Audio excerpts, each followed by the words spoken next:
అదరగొట్టే కారం రంగు రుచి ఆచి కారం పొడి.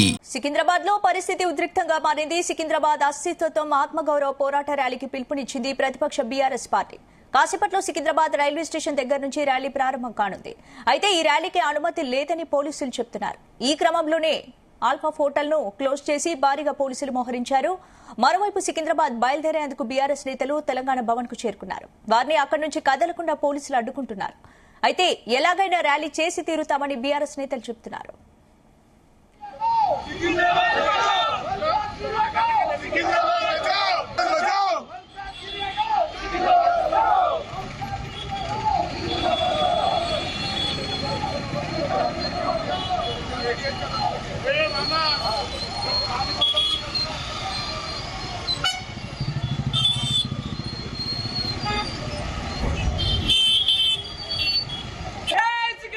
ట్విన్ సిటీస్ అని ఎప్పుడో చరిత్రలో ఉన్నటువంటి పేర్లు.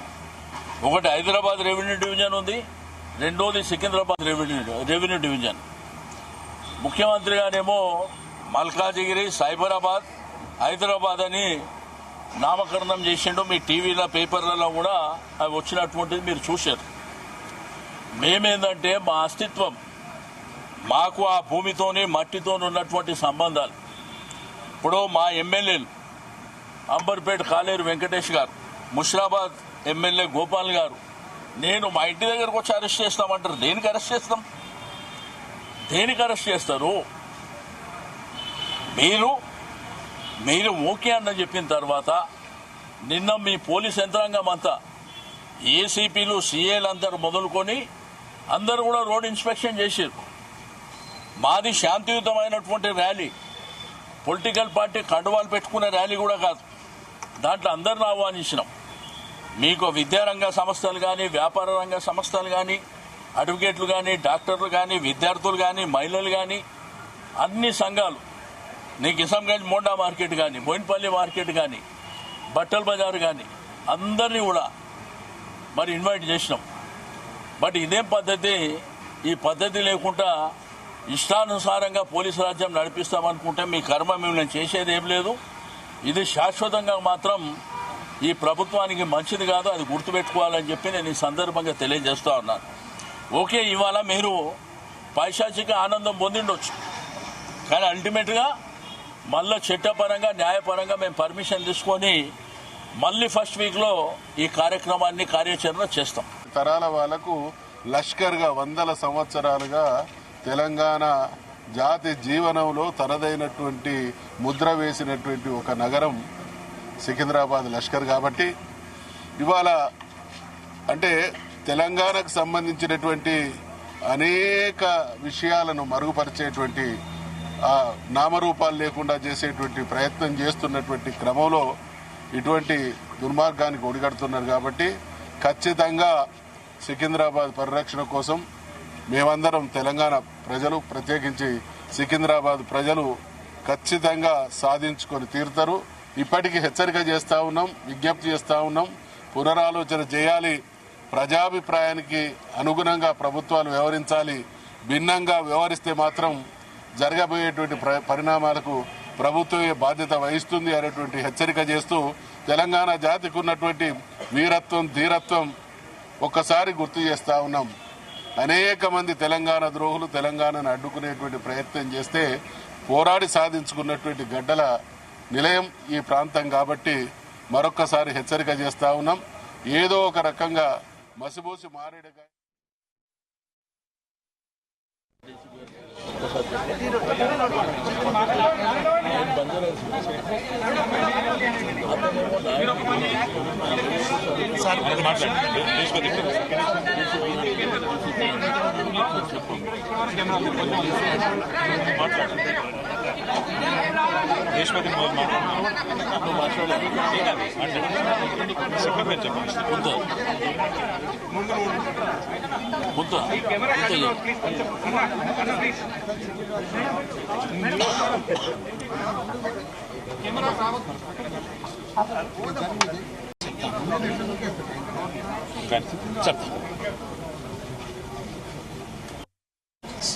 ఇవాళ సికింద్రాబాద్ ప్రజల్లో తమ 220 సంవత్సరాల చరిత్ర కనుమరుగైపోతుందనేటువంటి ఒక ఆవేదన పెళ్లిబిక్కుతున్నది, ఆగ్రహం పెళ్లిబిక్కుతున్నది.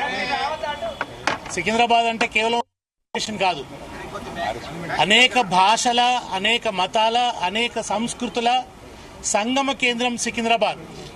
సికింద్రాబాద్కు తనదైనటువంటి ఒక సాంస్కృతిక ప్రతిపత్తి ఉంది. మాంకాలమ్మ దగ్గర బోనాలెత్తినటువంటి చేతులే, లష్కర్ బోనాలెత్తినటువంటి చేతులే మేరీ క్యాథలిక్ చర్చిలో కొవ్వొత్తులను కూడా వెలిగిస్తాయి. మౌలాలి దర్గా దగ్గర అగరొత్తులు వెలిగించినటువంటి చేతులే బుద్ధ విహార్కి వచ్చి ప్రశాంతమైనటువంటి ధ్యానం చేస్తాయి. ఇట్లా ఎటు చూసినా కానీ ఒక అద్భుతమైనటువంటి కాస్మోపాలిటన్ కల్చర్ ఉన్నటువంటి గొప్ప నగరం సికింద్రాబాద్. పాత రోజులలో అయితే జనం లష్కర్ అని వ్యవహరించేవాళ్ళు. సికింద్రాబాద్ను లష్కర్ అని, హైదరాబాద్ను పట్నం అని. ఆకాశవాణిలో వాతావరణం విషయాలు చెప్పినా, లేదా నగరానికి సంబంధించినటువంటి డైరీ పత్రికలలో ఇచ్చిన జంట నగరాలు అనే మాటనే వాడుకలో ఉండేది. సికింద్రాబాద్ను విడదీసి చూడలేం. సికింద్రాబాద్కు తనదైనటువంటి ఒక స్టేటస్ ఉంది. అది మెల్లమెల్లగా కుంచుకుపోతూ వస్తున్నది. ఇవాళ రేవంత్ రెడ్డి చేస్తున్నటువంటి దాడి, ఈయన రకరకాలుగా ఆయనకు ఏంటంటే ఆయనకు అస్తిత్వ సమస్య ఉన్నది. ఆయన అస్తిత్వ సమస్య కారణంగా తెలంగాణ అస్తిత్వం మీద దాడి చేస్తున్నాడు. ఇవాళ సికింద్రాబాద్ అస్తిత్వం మీద కూడా దాడి చేస్తున్నాడు. ఇవాళ మల్కాజ్గిరిలో సికింద్రాబాద్ను ఒక ముక్కగా మార్చడం అనేది ఉన్నటువంటి చరిత్రను అవమానించడం. ఇవాళ అందుకని అది మోండా మార్కెట్లో కావచ్చు, జేమ్స్ స్ట్రీట్లో కావచ్చు, ప్రతి చోట బాలంరాయిలో కావచ్చు, జనమంతా కూడా ఆవేదనతో బయటకు వస్తున్నారు. మా అస్తిత్వం పోతుందని బాధపడుతున్నారు. మా దగ్గర ఉన్నటువంటి కంటోన్మెంట్లో ఉండేటువంటి గ్రీనరీ పోతుందని చెప్పి బాధపడుతున్నారు. మాకుండేటువంటి మా పరిపాలన స్వతంత్రం పోతుందని చెప్పి బాధపడుతున్నారు. ఈ దశలో బీఆర్ఎస్ ఒక శాంతియుత ర్యాలీని తలపెడితే దుర్మార్గంగా ఇవాళ నిర్బంధంతో విరుచుకుపడుతున్నాడు రేవంత్ రెడ్డి. ప్రజాపాలన అని చెప్పి నిర్బంధాల పడగనీడలో ఒక దగాకోరు పాలనను సాగిస్తున్నాడు రేవంత్ రెడ్డి. కనీస ప్రజాస్వామిక స్వేచ్ఛ కరువైంది ఇవాళ. కానీ లష్కర్ అంటేనే కవాతు. రేవంత్ రెడ్డి మర్చిపోకు, అంటే సైన్యం, లష్కర్ అంటే కవాతు. ఈ కవాతు ఆగేది కాదు. ఇవాళ నువ్వు ఆపితే ఈ కవాతు ఆగదు. ఖచ్చితంగా ఇది ఒక యుద్ధ కవాతులాగా నడుస్తూనే ఉంటది. ఈ సికింద్రాబాద్ అస్తిత్వాన్ని కాపాడేదాకా, సికింద్రాబాద్ కార్పొరేషన్ సాధించుకునేదాకా, సికింద్రాబాద్ ను ఒక జిల్లాగా ప్రకటించేదాకా ఈ కవాతు ఆగదని నీకు హెచ్చరిక జారీ చేస్తున్నాం.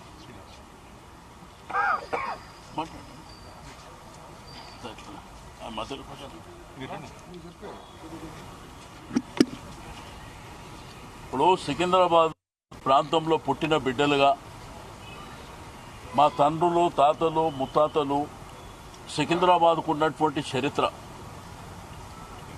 ఇప్పుడే దేశపతి గారు చెప్పినట్టు ఒక రైల్వే స్టేషను, ఒక గాంధీ హాస్పిటల్, ఒక మోండా మార్కెట్, ఒక మాంకాళి జాతర, పెరేడ్ గ్రౌండ్స్ కానివ్వండి, ఆర్ట్స్ కాలేజ్ కానివ్వండి, మహబూబ్ కాలేజ్ కానివ్వండి, రాష్ట్రపతి గారు విడిది చేసేటువంటి బొల్లారం ప్రాంతం కానివ్వండి, ఆ మట్టితోని, ఆ భూమితోని మాకున్నటువంటి అనుబంధం, సంబంధం. ఈరోజు ఈ ముఖ్యమంత్రి గారు మరి మా తల్లిదండ్రుల పేరే మార్చే పద్ధతిలో ముందుకు రావడం అనేది దుర్మార్గమైనటువంటి చర్య. మేము ఆ కార్యక్రమాన్ని తీసుకున్నప్పుడు ముఖ్యమంత్రి గారు ప్రెస్ కాన్ఫరెన్స్ పెట్టి చెప్పిండు, నేను సికింద్రాబాద్ జోలికి రాలేదని. కానీ బేగంపేట ప్రాంతం కానివ్వండి, బోయిన్పల్లి ప్రాంతం కానివ్వండి, మోండా మార్కెట్ ప్రాంతం కానివ్వండి, నార్త్ జోన్ ఆల్రెడీ వేరే కమిషనరేట్లో కలిపినటువంటి ఆల్రెడీ ఫంక్షనింగ్ కూడా జరుగుతుంది. దీన్ని ఏంటంటే మా అస్తిత్వం, ఆత్మ గౌరవానికి సంబంధించినటువంటి ఈ యొక్క కార్యక్రమాన్ని మా ప్రజల హక్కుగా అక్కడ ఉన్నటువంటి విద్యార్థులు కావచ్చు, డాక్టర్లు కావచ్చు, అడ్వకేట్లు కావచ్చు, అన్ని మతాలు, అన్ని వర్గాలు కావచ్చు, ఎప్పుడు సికింద్రాబాద్ ప్రాంతం పీస్ఫుల్గా ఉండేటువంటి ప్రాంతం. హైదరాబాద్ జంట నగరాలంటే ట్విన్ సిటీస్ అనగానే ట్యాంక్ బండ్ రైట్ సైడ్ ఏమో హైదరాబాద్, లెఫ్ట్ సైడ్ ఏమో సికింద్రాబాద్. మరి ఆ సికింద్రాబాద్ అస్తిత్వాన్ని దెబ్బకొట్టే విధంగా ఈ ప్రభుత్వం ప్రయత్నం చేయడం అనేది దుర్మార్గమైనటువంటి చర్య. మేము ఒక శాంతియుతమైనటువంటి శాంతి ర్యాలీ చేపడతామంటే, నేను ఆ రోజు ఆవేశంలో కొన్ని మాటలు మాట్లాడితే నా మీద కేసులు పెట్టారు. Ameerpet police station, Begumpet police స్టేషన్లో పెట్టి, నేను సరే చట్టపరంగా న్యాయపరంగా ఎదుర్కొంటాం. ఇక మీదట ముఖ్యమంత్రి మంత్రులు ఎవరైనా అటువంటి భాష మాట్లాడితే మేము కూడా వదిలిపెట్టాం. మాకే వర్తిస్తుందా వాళ్ళకు కూడా వర్తిస్తుందా కూడా మేము చూస్తాం. ఒకటి. రెండోది, శాంతియుతమైనటువంటి ర్యాలీ చేపడతామని మేము అక్కడ ఉన్నటువంటి వ్యాపార సంఘాలు కానివ్వండి, అమాలీ సంఘాలు కానివ్వండి, ఆటో సంఘాలు కానివ్వండి, అక్కడ ఉన్నటువంటి బస్తీ వాళ్ళు కానివ్వండి, కాలనీలు కానివ్వండి, అన్ని వర్గాలతోని మేము వారం నుంచి మరి డిస్కస్ చేసిన తర్వాత అందరి ఆమోదం మేరకు శాంతి ర్యాలీ మేము 5 రోజుల కింద పర్మిషన్ అప్లై చేసినాం. 5 రోజులకు అప్లై చేస్తే నిన్న మధ్యాహ్నం డీసీపీ గారు మరి అక్కడ ఉన్నటువంటి పోలీస్ యంత్రాంగం మా వాళ్ళని అక్కడికి పిలిపించి వాళ్లకు మరి మీరు చేసుకోండి, కార్యక్రమం చేసుకోండి, శాంతియుతంగానే ఉండాలి శాంతి ర్యాలీ అని అంటే సరే ఆ విధంగానే ప్లాన్ చేసుకున్నాక పోలీసులు కూడా రూట్ మ్యాప్ చేసుకుర్రు. మరి మీరు ప్యారడైస్ నుంచి గాంధీ స్టాచ్యూ వరకు ఎట్లెట్లా వెళ్తారు అనేది మేము ప్లాన్ చేసుకున్నాం. తీరా రాత్రి 10:40 అందరూ పండుకున్నాక రాత్రి వాట్సాప్లో మీ పర్మిషన్ని మేము క్యాన్సిల్ చేస్తున్నామని అంటే మరి పండుకున్నంత రాత్రి మీకు 5 రోజుల నుంచి మేము అప్లై చేస్తే మీరు ఒకవేళ రిజెక్షన్ చేస్తే మేము కోర్టుకు వెళ్తుంటాం. అట్లా కాకుండా తీరా 10:40 రాత్రి ఈరోజు పొద్దున్న నుంచి ఎక్కడ చూసినా కానీ ఏదైతే స్టార్టింగ్ పాయింట్ అయినటువంటి సికింద్రాబాద్ రైల్వే స్టేషన్ కానీ, మంజు థియేటర్ కానీ, క్లాక్ టవర్ కానీ, ప్యాట్నీ సెంటర్, మంజు థియేటర్, మరి అదేవిధంగా ప్యారడైస్ సర్కిల్ నుంచి గాంధీ స్టాచ్యూ వరకు కొన్ని వేలాది మంది పోలీసులని మోహరించి కొన్ని వేలాది మందిని అరెస్ట్ చేసి తీసుకుపోవడం అనేది దుర్మార్గమైనటువంటి చర్య. దీన్ని తీవ్రంగా మేము ఖండిస్తాం. ఎట్టి పరిస్థితుల్లో మా అస్తిత్వం మీద, మా ఆత్మ గౌరవం మీద దెబ్బ కొడితే మాత్రం ఎట్టి పరిస్థితుల్లో ఉపేక్షించే పరిస్థితి లేదు. మీ ప్రభుత్వాన్ని గద్దె దింపుతాం తప్ప మేము భయపడడానికి సిద్ధంగా లేము అని చెప్పి ఈ సందర్భంగా హెచ్చరిక చేయడం. సరే, ఈరోజు మీరు రాక్షస ఆనందం పొందొచ్చు మా కార్యక్రమాన్ని డిస్టర్బ్ చేసిరని. మేము న్యాయబద్ధంగా కోర్టు నుంచి, న్యాయస్థానం నుంచి పర్మిషన్ తీసుకొని ఫస్ట్ వీక్లో తిరిగి ఆ కార్యక్రమాన్ని ప్రజలు ఏ విధంగా బాధపడుతున్నారో వాళ్ళ మనోవేదన ఏందో అవన్నీ మీకు ఫస్ట్ వీక్లో చూడబోతున్నాం. బట్ ఒక్క శాంతి ర్యాలీతోనే కార్యక్రమాన్ని మేము ఆపం. విభిన్న రీతిల్లో విభిన్న కార్యక్రమాలు చేసుకుంటూ మేము ముందుకెళ్తాం. ఎట్టి పరిస్థితుల్లో మా అస్తిత్వం మీద దెబ్బ కొడితే మాత్రం మేము వదిలిపెట్టేటువంటి ప్రసక్తే లేదు. అసలు నీ ప్రభుత్వానికి ప్రజలు అవకాశం ఇచ్చింది దీనికా? ఈరోజు మల్కాజిగిరి ప్రాంతం కానీ, సైబరాబాద్ కానీ, హైదరాబాద్ కానీ, శంషాబాద్ కానీ నువ్వేమైనా డెవలప్ చేసినావా? నీ ప్రభుత్వం వచ్చిన 2 సంవత్సరాలల్లా ఒక్క ప్రాజెక్ట్ అన్న కట్టినవా? ఆ రోజు కేసీఆర్ గారి నాయకత్వంలో కేటీఆర్ గారు మున్సిపల్ మినిస్టర్ ఉంటే ఆ కార్యక్రమాలు ఏవైతే మేము టేకప్ చేసినావో అవి ఎండింగ్కి వచ్చినాయి తప్ప మీరు ఒక్క కార్యక్రమాన్ని కూడా చేపట్టిన దాఖలాలు లేవు. ఏం చేస్తున్నారు? మీ ప్రజాపాలన అంటే ఏం డెవలప్మెంట్ చేశారు? హైదరాబాద్ సిటీలో, సికింద్రాబాద్ ప్రాంతంలో ఏం అభివృద్ధి చేశారు? ఒక్క కార్యక్రమం కూడా మీరు టేకప్ చేయకుండా 6 గ్యారెంటీలు, 420 హామీలు ఈ రోజు ప్రజలకు ఇచ్చినటువంటి వాగ్దానాలు పక్కన పెట్టి ఈ తుగ్లక్ పనులు, పనికిరాని పనులు, పేర్లు మారుస్తా, మీ తల్లిదండ్రుల పేరు మారుస్తా, మీరున్న ప్రాంతాల పేర్లు మారుస్తా, నీకెవడ అధికారం ఇచ్చింది? ఈ రోజు ప్రజాస్వామ్యంలో ప్రభుత్వాలు వస్తుంటాయి, పోతుంటాయి, కానీ ప్రజలు శాశ్వతం, అక్కడ ఉన్న అస్తిత్వం శాశ్వతం. అంతేగాని నీ ఇష్టం ఉన్నట్టు పేర్లు మార్చుకొని పోతే అల్టిమేట్ గా మా ప్రభుత్వం వస్తే ఏం చేస్తుందో మా గౌరవ యువ నాయకులు కేటీఆర్ గారు మరి చెప్తారని చెప్పి తెలియజేస్తాం.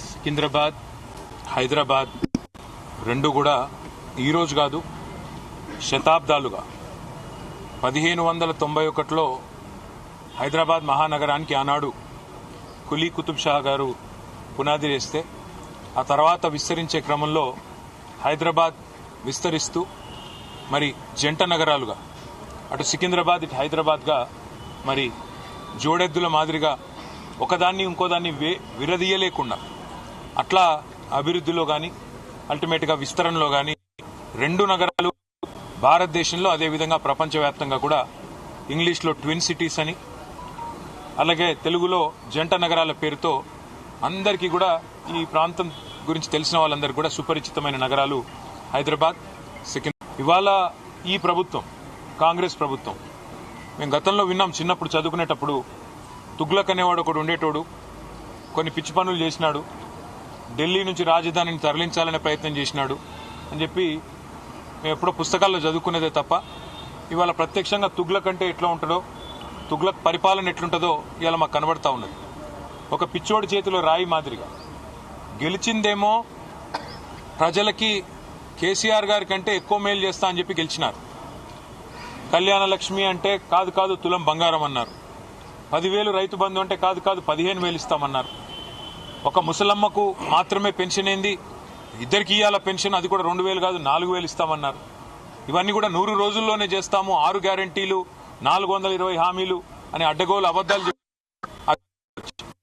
మరి అధికారంలోకి వచ్చిన తర్వాత 6 గ్యారంటీలేమో అటకెక్కించినారు, 420 హామీలు మరి ఏ మూలకు పోయినాయో తెలియదు. కానీ ఇవాళ చేస్తున్నది ఏంది, మొట్టమొదటి పని టీఎస్ను టీజీ అన్నారు, అది జరిగింది. దానివల్ల ఎవరికి ఆనందం కలిగిందో, ఏ పేదవాడికి లాభం కలిగిందో ఇప్పటివరకు తెలియదు. తెలంగాణ తల్లిని తీసేసి కాంగ్రెస్ తల్లిని తీసుకొచ్చి పెట్టినారు. అట్లాగే ఆ తల్లి చేతుల్లో తెలంగాణకు ప్రతీకగా ఉండే బతుకమ్మను తీసి పక్కన వారేసినారు. అసలు తెలంగాణ అస్తిత్వానికే దెబ్బకొట్టే విధంగా మరి ఆ తల్లి రూపునే మార్చి ఇవాళ ఒక దివాలా తీసిన కళావిహీనంగా ఉన్న కాంగ్రెస్ తల్లిని మన మీద రుద్దే ప్రయత్నం బలవంతంగా ఒకవైపు. ఇంకా విచిత్రం, రాచరిక పోకడలు అంటాడు. ఏమనంటే హైదరాబాద్ కి నిషాన్ చార్మినార్, ఆ చార్మినార్ చేస్తాడు ఏది, మన తెలంగాణ రాజముద్ర నుండి. కాకతీయ రాజులు, కాకతీయ డైనాసిటీ వారు తెలంగాణకు చేసిన విశేషమైన మేలు మీరు చూడాలి అనుకుంటే మీరు తెలంగాణలోని ఏ జిల్లాకి పోయినా వారు కట్టించిన చెరువులు, వారి ఆధ్వర్యంలో జరిగిన మీకు కనబడతాయి. అట్లాంటి కాకతీయుల కళా ప్రభావానికి, కాకతీయ గొప్పతనానికి వెలుగుగా ఉన్న, వరంగల్కు చిహ్నంగా మారుపేరుగా ఉన్న కాకతీయ కళాతోరణాన్ని తీసేస్తారు. ఇట్లా అపసవ్యపు పనులు, దిక్కుమాలిన పనులు తప్ప ఈ ముఖ్యమంత్రి గారు చేసిందేమీ లేదు. ఇంకా విచిత్రమైన విషయం ఏమంటే కేసీఆర్ గారి నాయకత్వంలో అధికార వికేంద్రీకరణ జరగాలి అని చెప్పి, ప్రజల దగ్గరికి పాలన పోవాలి, ప్రజాపాలన అంటే నిజమైన నిర్వచనం ఉంటే అంత మంచిదని చెప్పి 10 జిల్లాల తెలంగాణని 33 జిల్లాలు చేసుకున్నాం. కొత్త రెవెన్యూ డివిజన్లు ఏర్పాటు చేసుకున్నాం, కొత్త మున్సిపాలిటీలు, కొత్త మండల కేంద్రాలు, అట్లాగే తాండాలు గ్రామ పంచాయతీలుగా అట్లా కేసీఆర్ గారి నాయకత్వంలో ప్రజల దగ్గరికి పరిపాలన తీసుకొని పోయే ప్రయత్నం చేసినాం. హైదరాబాద్ మహానగరంలో కూడా 24 సర్కిళ్లుంటే గ్రేటర్ హైదరాబాద్ మున్సిపల్ కార్పొరేషన్ లో 30 సర్కిళ్లకు పెంచుకున్నాం. గతంలో 4 జోన్లుంటే 6 జోన్లు చేసుకున్నాం. ప్రతి జోనల్ కమిషనర్ కి, ప్రతి డిప్యూటీ కమిషనర్ కి శాంక్షన్ లిమిట్స్ పెంచుకున్నాం. అంటే కూడా గతంలో 24 సర్కిళ్లుంటే గ్రేటర్ హైదరాబాద్ మున్సిపల్ కార్పొరేషన్ లో 30 సర్కిళ్లకు పెంచుకున్నాం. గతంలో 4 జోన్లుంటే 6 జోన్లు చేసుకున్నాం. ప్రతి జోనల్ కమిషనర్ కి, ప్రతి డిప్యూటీ కమిషనర్ కి శాంక్షన్ లిమిట్స్ పెంచుకున్నాం. అంటే ఇవన్నీ చేసుకున్నాం, కానీ హైదరాబాద్ అస్తిత్వాన్ని మాత్రం మేము ముట్టుకోలేదు, హైదరాబాద్ అస్తిత్వాన్ని దెబ్బతీసే ప్రయత్నం చేయలేదు. ఎందుకంటే హైదరాబాద్ అనేది ఒక హైదరాబాద్ ప్రజలకు సంబంధించి కాదు, తెలంగాణ ప్రజలందరికీ గర్వకారణమైన ఒక ఐడెంటిటీ హైదరాబాద్, సికింద్రాబాద్ జంట నగరాలు అంటే మనం చిన్నప్పటి నుంచి వింటున్న మాట. అట్లాంటిది ఇవాళ ఈ తుగ్లక్ ముఖ్యమంత్రి ఆయన తీసుకున్న ఒక నిర్ణయం వల్ల సికింద్రాబాద్ కు ఒక ఐడెంటిటీ అనేది లేకుండా, ఒక అస్తిత్వం అనేది లేకుండా సికింద్రాబాద్ ని శాశ్వతంగా చరిత్ర పుటలకి మరి పరిమితం చేసే విధంగా ఈ ముఖ్యమంత్రి, ఈ ప్రభుత్వం తీసుకున్న ఒక నిర్ణయాన్ని వ్యతిరేకిస్తూ, ఒక రాజకీయ పార్టీ కాదు, సికింద్రాబాద్ లోని అన్ని వర్గాల ప్రజలు ఒకటై, దానిలో అక్కడ ఉన్న ప్రజాప్రతినిధులంతా మా వాళ్ళు. సికింద్రాబాద్ ఎమ్మెల్యేగా పద్మారావు గారు ఉన్నారు, సనత్ నగర్ కి శ్రీనివాస్ యాదవ్ గారు ఉన్నారు, అట్లాగే మరి మా నాయకులందరూ ఎమ్మెల్యేలు, ఎమ్మెల్సీలు ఉన్నారు. వారందరినీ కూడా వారు ఆహ్వానించారు. సికింద్రాబాద్ కు సంబంధించిన పుర ప్రముఖులు, సికింద్రాబాద్ కు సంబంధించిన మరి సికింద్రాబాద్ ప్రేమికులు వారు ఆహ్వానించి సికింద్రాబాద్ అస్తిత్వాన్ని, మేము పుట్టిందాడిని మరి ఇక్కడ పుట్టిన బిడ్డలుగా మరి మీరు కదా కాపాడాలి, ఈ ప్రభుత్వం తుగ్లక్ పనులు చేస్తుంటే మీరేం చెయ్యరా అని వారు మీటింగులు పెట్టి పిలిస్తే మేము మా పార్టీగా పోయి చెప్పినాము. ఏం చెప్పాము, ఈ జంట నగరాలు జోడెద్దులు, ఈ జంట నగరాలకు స్పెషల్ ఐడెంటిటీ ఉన్నది, లష్కర్ అంటారు, పట్నం అంటారు, ఇట్లాంటి అస్తిత్వాన్ని దెబ్బతీయకండి, అనవసరంగా తుగ్లక్ పనులు చేయకండి. మీకు అధికారం ఇచ్చింది 6 గ్యారంటీలు అమలు చేయమని, మీకు అధికారం ఇచ్చింది 420 హామీలు ఏవైతే మీరు చెప్పారో అమలు చేయమని, మీకు అధికారం ఇచ్చింది బీసీలకు 1,00,000 కోట్లు పెడతామని మీరు చెప్తే దాన్ని నమ్మించినారు. మీకు అధికారం ఇచ్చింది ఎస్సీలకు, ఎస్టీలకు, కేసీఆర్ గారు 10 లక్షలు ఇస్తున్నాడు దళిత బంధు, నేను 12 లక్షలు ఇస్తానంటే నమ్మి మీకు ఇచ్చారు. మరి 2 ఏళ్ళు అయింది. హైదరాబాదు, సికింద్రాబాదు ఈ జంట నగరాల్లో ఒక ఇల్లు కట్టినావా కనీసం? ఒక ఇటుక పెట్టినావా ఈ 2 ఏళ్లలో? ఒక్క ఇల్లు కనీసం 2 ఏళ్ళు అయిపోయింది, చేయలేదు, మంజూరు చేయలేదు. ఒక్క కొత్త రోడ్ వేసినావా? ఒక్క కొత్త ఫ్లైఓవర్ కట్టినావా? ఏదీ లేదు. ఉన్నవి కూలగొట్టుడు తప్ప కట్టిందైతే ఏం లేదు. ఆ కూలగొట్టే క్రమంలో విధ్వంసం మాత్రమే తెలిసిన ఈ ముఖ్యమంత్రి ఇవాళ సికింద్రాబాద్ అనే పదాన్నే లేకుండా విధ్వంసం చేసే ఆలోచన చేస్తుంటే దాన్ని ప్రతిఘటిస్తూ ఇవాళ సికింద్రాబాద్ పెద్దలందరూ కలిసి ఒక శాంతి ర్యాలీ అని పెట్టుకున్నారు.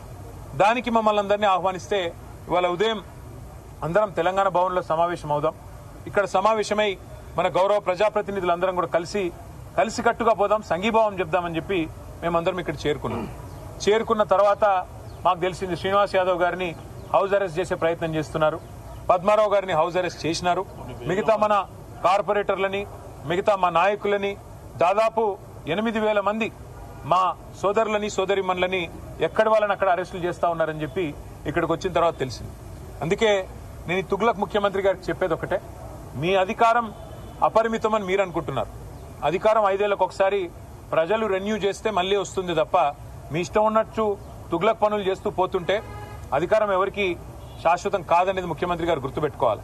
ఇంకొక మాట కూడా ముఖ్యమంత్రి గారికి నేను చెప్పేది, మీరు మీ కాంగ్రెస్ పార్టీ శాశ్వతంగా మరి ద్రోహులుగా చరిత్రలో మిగిలిపోతారు. తెలంగాణ అస్తిత్వాన్ని దెబ్బతీసిన ద్రోహులుగా, తెలంగాణ తల్లిని రూపుమాపి కాంగ్రెస్ తల్లిని ప్రతిష్ఠించిన ద్రోహులుగా, తెలంగాణ సంస్కృతిని, తెలంగాణ అస్తిత్వానికి చిహ్నమైన కాకతీయ కళాతోరణాన్ని, చార్మినార్ని, తెలంగాణ ఆడపడుచులకు అత్యంత ప్రీతిపాత్రమైన బతుకమ్మని, వీటిని దెబ్బతీసిన ద్రోహులుగా నీ ప్రభుత్వం, నీ పార్టీ నిలబడిపోతుంది. అదే కోవలో, అదే వరుసలో సికింద్రాబాద్ అస్తిత్వాన్ని కూడా మీరు ఏదైతే దెబ్బతీసే ప్రయత్నం చేస్తున్నారో ఇది మీకు మంచిది కాదు. ఒకటి మాత్రం పక్కా, ఇవాళ మీరు ఈ ర్యాలీని ఏదో భగ్నం చేసి మా వాళ్ళని కొంతమందిని అరెస్టు చేసి మీరేదో సాధించినాము అని చెప్పి మీరు పైశాచికానందం పొందొచ్చు, కానీ ఇది తాత్కాలికం మాత్రమే. తప్పకుండా శ్రీనివాస్ యాదవ్ గారు చెప్పినట్టు కోర్టుకి పోతాం. ప్రజాక్షేత్రంలో ప్రజల తరపున న్యాయబద్దంగా నిరసన చెప్పే హక్కు మనకు రాజ్యాంగం ప్రసాదించిన హక్కు, డాక్టర్ బాబాసాహెబ్ అంబేద్కర్ మనకిచ్చిన హక్కు. అట్లాంటి హక్కును ఈ జనవరి మాసంలో, ఏ జనవరి 26న అయితే మనం రిపబ్లిక్ డేగా జరుపుకుంటామో, మరి రిపబ్లిక్ డేకి 10 రోజుల ముందు మరి రాహుల్ గాంధీ గారు పెద్ద పోజులు కొడతా ఉంటాడు కాన్స్టిట్యూషన్ పట్టుకొని, ఇగో మేము కాన్స్టిట్యూషన్ సంరక్షకులము, రాజ్యాంగ రక్షకులం అని చెప్తాడు. ఇదేనా మీరు రక్షించే పద్ధతి? ఒక శాంతి ర్యాలీని భగ్నం చేసి, ప్రజలకు నిరసన చెప్పే హక్కు లేకుండా చేసి, ఎక్కడి వాళ్ళని అక్కడ అరెస్టు చేసి, ఇదా మీరు చేసే రాజ్యాంగ రక్షణ నేను అడుగుతా ఉన్నా. అందుకే శ్రీనివాస్ యాదవ్ గారు చెప్పినట్టుగా కోర్టుకి పోతాం, ప్రజలను కూడా జాగరూకులు చేస్తాం. జంట నగరాల అస్తిత్వాన్ని దెబ్బతీసే ప్రయత్నం చేస్తున్న ఈ తుగ్లక్ సర్కారుకు తప్పకుండా ప్రజాక్షేత్రంలోనే బుద్ధి చెప్తాము. అట్లాగే నాకైతే సంపూర్ణమైన విశ్వాసం ఉంది, తప్పకుండా మళ్లీ కేసీఆర్ గారి నాయకత్వంలో మా పార్టీ తిరిగి ప్రజల దీవెనలతో, తప్పకుండా ప్రజల ఆశీర్వాదంతో అధికారంలోకి వస్తుంది. గతంలో మేము రాజశేఖర రెడ్డి గారి ప్రభుత్వం ఎంసీహెచ్ను జీహెచ్ఎంసీ చేస్తే మేమేం వ్యతిరేకించలేదు. ఎందుకంటే హైదరాబాద్ అస్తిత్వాన్ని ఆయన ముట్టుకోలేదు. కానీ ఇవాళ ఈ ముఖ్యమంత్రి హైదరాబాద్ అస్తిత్వాన్ని దెబ్బతీసి జంట నగరాలుగా కాకుండా ఏదో 4th సిటీ అంట, ఫ్యూచర్ సిటీ అంట. ఫ్యూచరే లేని ముఖ్యమంత్రి ఫ్యూచర్ సిటీ కడతానంటే ఎవరు నమ్ముతాడు? ఎవరు దాన్ని విశ్వసిస్తారు? అందుకే మేము చెప్పేది ఒకటే, మళ్లీ మా ప్రభుత్వం అధికారంలో ఖచ్చితంగా వస్తుంది. గతంలో 33 జిల్లాలు ఏర్పాటు చేసింది కేసీఆర్ గారి ప్రభుత్వం. 10 జిల్లాలు ఉన్న తెలంగాణని 33 జిల్లాలు చేసింది కేసీఆర్ ప్రభుత్వం. ఒకవేళ సికింద్రాబాద్ ప్రజల మనోభిష్టమే అయితే, సికింద్రాబాద్ జిల్లా కావాలన్నదే ఉంటే తప్పకుండా మరొక జిల్లాగా సికింద్రాబాద్ ని కూడా ఏర్పాటు చేసే దిశగా మా ప్రభుత్వం వచ్చిన తర్వాత ఆలోచన చేస్తాం. ఈ ముఖ్యమంత్రి గారు ఉన్న జిల్లాలు తీసేస్తా అంటున్నాడు. ఆయన కోపం ఏందో, ఆయన బాధ ఏందో మాకైతే అర్థం కావట్లేదు. ఎవడైనా తెలివైన ముఖ్యమంత్రి 2016లో జిల్లాలు ఏర్పడితే 10 ఏళ్ల తర్వాత జిల్లాలు సెటిల్ అయ్యి కలెక్టర్లు కూర్చొని ప్రజలు అలవాటు పడి, ప్రజలు కరీంనగర్ పోయే వాళ్ళు సిరిసిల్లలోనే పనిచేసుకుంటుంటే, మహబూబ్ నగర్ పోయే వాళ్ళు గద్వాలలోనే కలెక్టర్ గారిని కలుస్తుంటే నీకొచ్చిన నొప్పి ఏంది నేను అడుగుతా ఉన్నా. 33 జిల్లాల్లో 33 కలెక్టరేట్లు కట్టుకున్నాం. ఒక్కో కలెక్టరేట్ మీ మంత్రి కోమటిరెడ్డి వెంకటరెడ్డి చెప్పిండు, మేం చెప్పడం కాదు. ఇలాంటి కలెక్టరేట్ ఏదైతే ఇక్కడ ఉన్నదో, భువనగిరి కలెక్టరేట్ చూసినాక కోమటిరెడ్డి వెంకటరెడ్డి ఆనాడు ఎంపీగా చెప్పినాడు, కొన్ని రాష్ట్రాలు ఇట్లా అని చెప్పినాడు. గంత అద్భుతంగా సెక్రటేరియట్ కంటే కూడా తలదన్నే విధంగా కలెక్టరేట్లు కట్టి ప్రజల దగ్గరికి పాలన తెచ్చి ప్రజల మనోభావాలను గౌరవిస్తే ఈ ముఖ్యమంత్రికి వచ్చిన ఇబ్బంది ఏంది, ఈ ప్రభుత్వానికి వచ్చిన ఇబ్బంది ఏందని మేము అడుగుతా ఉన్నాం. అట్లాగే అవసరమైతే సికింద్రాబాద్ను జిల్లా చేసే దిశగా ఆలోచన చేయాలి కానీ, సికింద్రాబాద్ ప్రజల మనోభావాల్ని గౌరవించే దిశగా ఆలోచన చేయాలి కానీ, ఈ రకంగా జంట నగరాలని వాటి అస్తిత్వాన్ని చావుదెబ్బ కొట్టే విధంగా ఫ్యూచర్ సిటీ పేరిట, ఫోర్త్ సిటీ పేరిట పనికిమాలిన తుగ్లక్ పనులు చేయకుండా మరి ప్రజల మనోభావాల్ని గౌరవించే దిశగా పోవాలని, అట్లాగే తప్పకుండా న్యాయస్థానానికి పోతాం. శాంతి ర్యాలీ ఇవాళ నిజానికి కొన్ని వేల మంది అనుకున్నాం, కానీ కోర్టు పర్మిషన్ ఇస్తే ఎంత బ్రహ్మాండంగా చేయాలో అంతకంటే గొప్పగా చేసి చూపెడతామని చెప్పి కూడా తెలియజేస్తూ సికింద్రాబాద్ ప్రజలకి మేము చెప్తా ఉన్నాం, ఈ తుగ్లక్ ముఖ్యమంత్రి ఒకవేళ తుగ్లక్ పనులు చేసినా దాన్ని తిరిగి మార్చి మీ మనోభావాల్ని గౌరవించే బాధ్యత బీఆర్ఎస్ తీసుకుంటది. మీరు తప్పకుండా కేసీఆర్ గారి నాయకత్వంలో మీ మనోభావాల్ని వారికి కూడా నివేదించి తప్పకుండా మీ ఆలోచనని గౌరవించే విధంగా ముందుకు పోతామని చెప్పి తెలియజేస్తూ ఈరోజు మరి అరెస్ట్ అయిన వారందరినీ కూడా బేషరతుగా, ఎందుకంటే మేము మరి వారికి అనవసరంగా ఇన్కన్వీనియన్స్ కాజ్ చేయాలని మేము కూడా అనుకోవట్లేదు, అరెస్ట్ అయిన వారిని బేషరతుగా విడుదల చేయాలని చెప్పి కూడా మేము పోలీసు వారికి కూడా డిమాండ్ చేస్తూ మరి ఇట్లాంటి తుగ్లక్ పనులు మానుకోవాలని ముఖ్యమంత్రి రేవంత్ రెడ్డి గారిని కూడా మరొకసారి హెచ్చరిస్తూ మీ అందరు కూడా మీడియాకు కూడా థ్యాంక్స్. పోరాడుదాం సికింద్రాబాద్ అస్తిత్వ పరిరక్షణ కోసం, పోరాడుదాం సికింద్రాబాద్ అస్తిత్వ పరిరక్షణ కోసం. థ్యాంక్